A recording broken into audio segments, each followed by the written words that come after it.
Happy Monday, everybody. Welcome back to Weather on the Go, all your weather coverage. In today's video, a migrating heat wave will bring heat further to the east and northeast as we go through this week. Who could see the hottest temperatures? And not again, more rounds of severe storms will be plunging through the United States as we go through this week.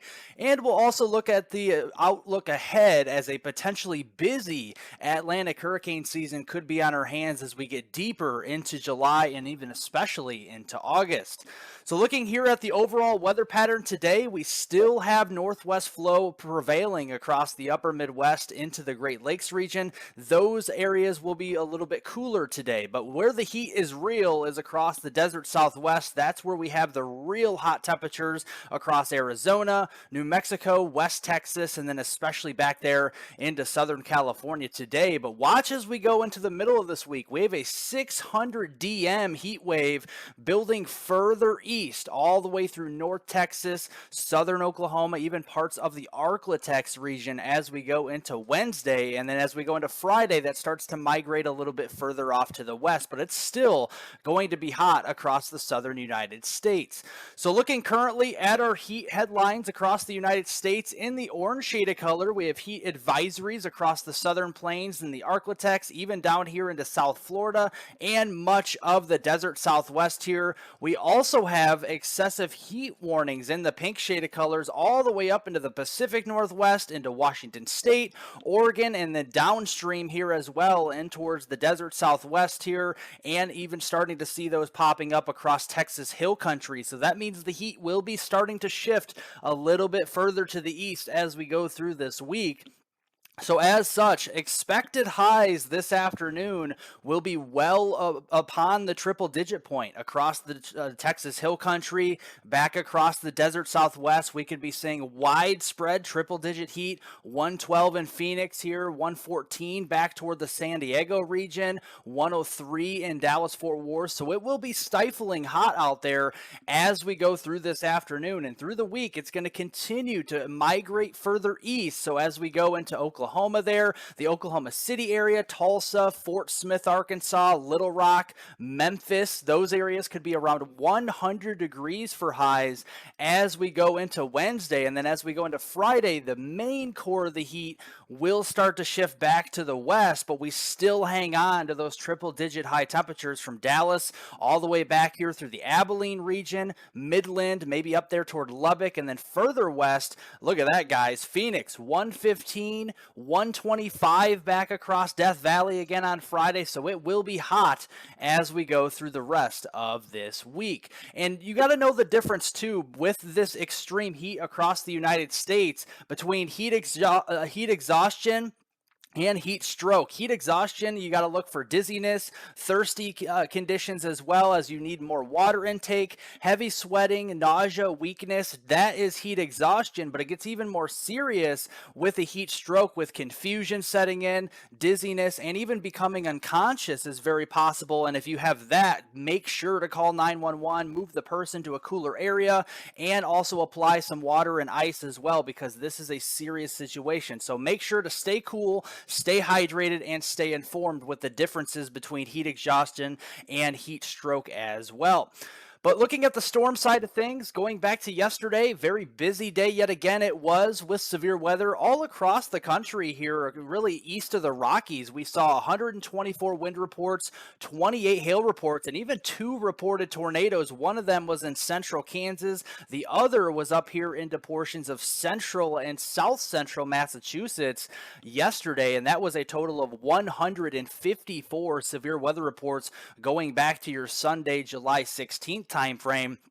But looking at the jet stream early on this week, today into tomorrow, you see that ridge of high pressure down here anchored across the desert Southwest. The stronger westerlies and northwesterlies in the jet stream are up here across the northern plains, and then diving south and eastbound through the Missouri Valley and into the Ohio Valley before picking back up again across the northeast.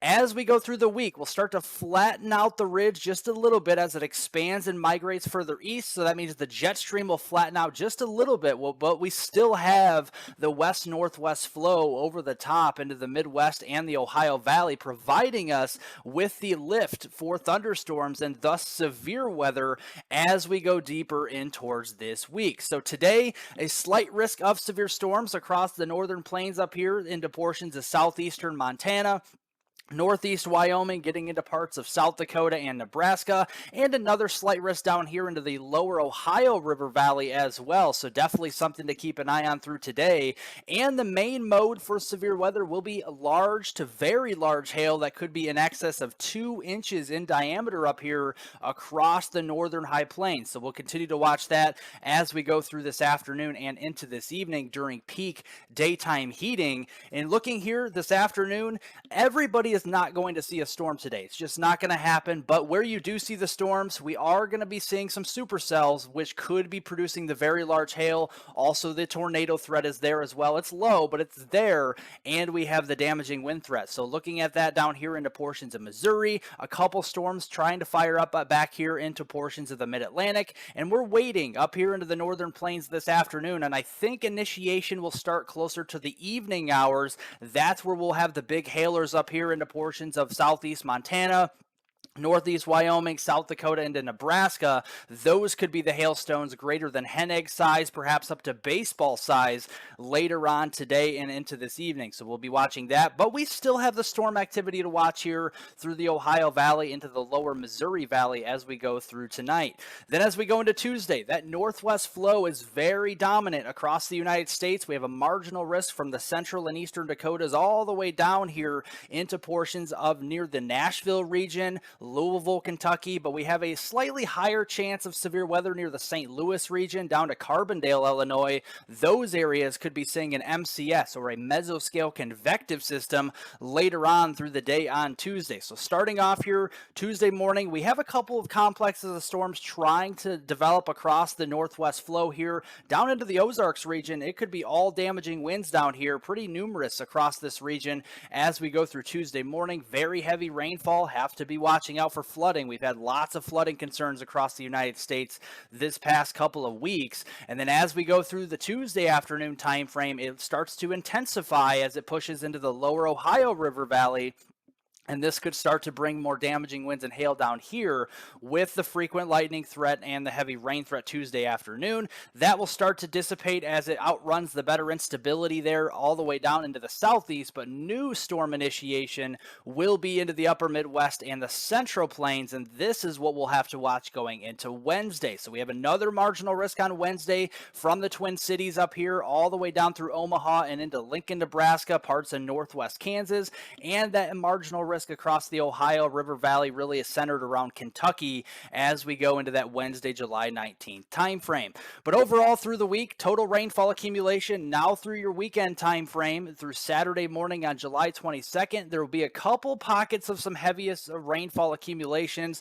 One back here into the front range of the Rockies from Denver on east towards Dodge City, Kansas, the panhandles of Oklahoma and Texas there. And then the heaviest of the rain overall will probably be centered around Kentucky there, the Lexington area, back toward Louisville, even back toward Evansville, Indiana. Those areas could be seeing in excess of 3 inches of rain as we go through the better half of this week. Looking longer range, though, it looks like the heat will be around even longer as we go through the rest of July here. It will start to retrograde back to the west again, with well above average temperatures out here, really centered across the Rockies on westbound, with near normal temperatures expected across the mid-Atlantic into the northeast at times through the end of the month. And you can see that early next week, that ridge starts to peel back a little bit further to the west here. We start to see the extreme heat centered across the Four Corners region again by the time we get into that Monday, July 24th time frame. But then as we go in towards the end of next week, it starts to do it all over again, migrate a little further east, and it also starts to expand, and that's where we have the flattening of the jet stream over the top with more complexes of storms potentially, but this time maybe a little bit further north than we've seen it as of late. So we'll continue to watch that as well. Looking at some of the ensemble temperatures here early next week, and this, remember, this is an ensemble model, so this is just an average of what the temperatures could be,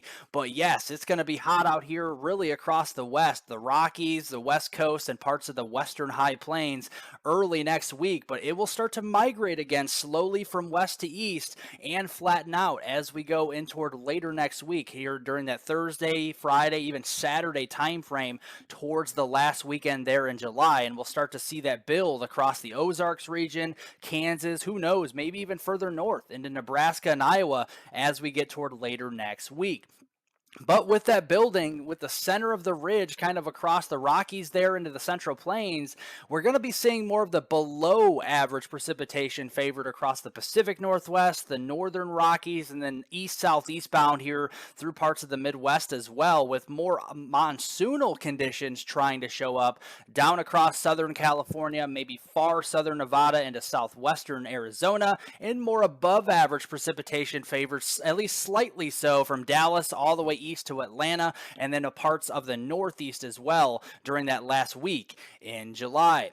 Now turning to the tropical weather update, some busy conditions on this side of things as well. We have a tropical storm Calvin just to the east of the Hawaiian Islands as of this morning into the afternoon. And you can see that here. It's working with some moisture still just to the east of the islands. It doesn't look that impressive, to be quite honest with you. But as it moves further west, there is the big island there in Hawaii. It has a tropical storm watch in effect right now, and it looks to cross over the big island there as a tropical storm early on Wednesday morning, just after midnight there, and then move back into tropical depression status as the interruption with the big island and the terrain out there starts to disorganize this storm a little further.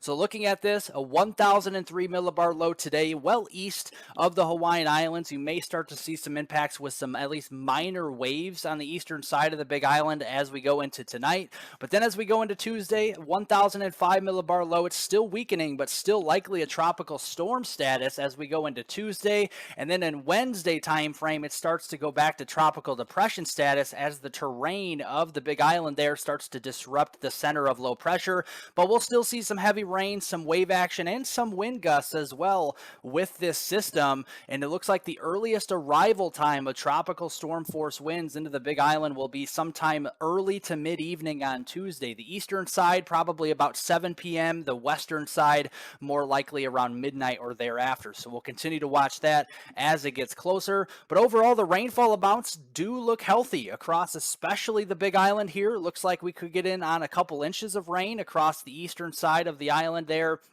of Hawaii, according to the European forecast model through Friday, and even the GFS model basically implying the same thing, except it's up the ante on the amounts, maybe up to 4 or 5 inches across the eastern side of the island. So something to keep an eye on. Maybe some flooding concerns at times across portions of the Honolulu region or further to the north, depending on the exact track of this system. So we'll watch that.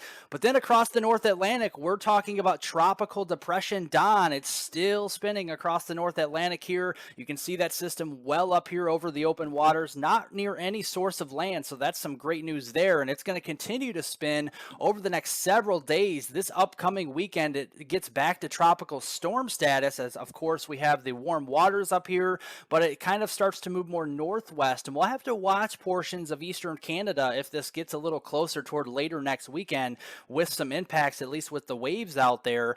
But looking at the sea surface temperatures in degrees Celsius here for the North Atlantic currently, and this is looking troublesome, folks. I mean, we're talking the main development region. The MDR is extremely warm for this time of year, and then look at the Caribbean, the Gulf especially, in the Western Atlantic. I mean, this is a powder keg if I've ever seen one. And this is troublesome. There's something to watch potentially with a stronger tropical wave moving off of Africa here. There still is some dry air in place, some shear, so we'll have to watch how this evolves over the next few days. But there is a stronger wave, and usually the stronger waves take a little bit more energy to start to, dwindle. So with means we need more dry air. You need cooler waters to really dwindle these waves. And we have a lot of warm water. So there is some stuff working for this right now. And looking at the GEF IFS ensemble member, the pressure centers, by this coming Friday on the 21st of July, it's starting to show some reason for belief of the tropical season really, upstarting across the Atlantic as we go toward that time frame with some of the members clustering well east of the Lesser Antilles. The GEPS is basically implying the same thing as well, and the ensemble to the European guidance is basically in the same boat as well. So we'll have to continue to watch this here in the MDR, the main development region, as we go through this week and especially into next weekend to see if that tropical wave translates into some type of tropical entity as it tries to move westbound towards the Lesser Antilles as we go into the following week, which would be the last week there into July. And it's not unheard of to see any of these tropical systems moving further west as they develop off the African coast and move through the MDR, the main development region, and into the Caribbean or even the Western Atlantic.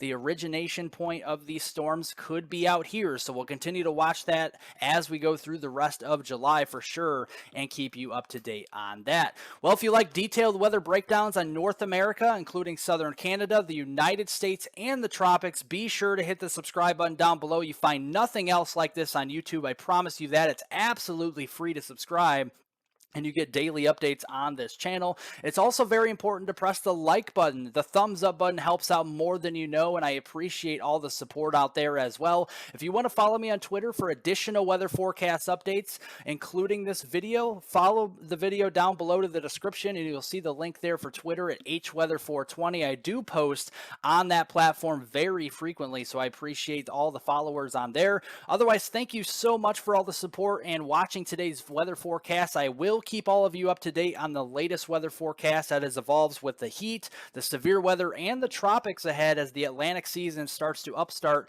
as we get into late July. And leave any comments, questions, and concerns below. I'll get to those later on today, and I hope everybody has a great rest of their Monday out there.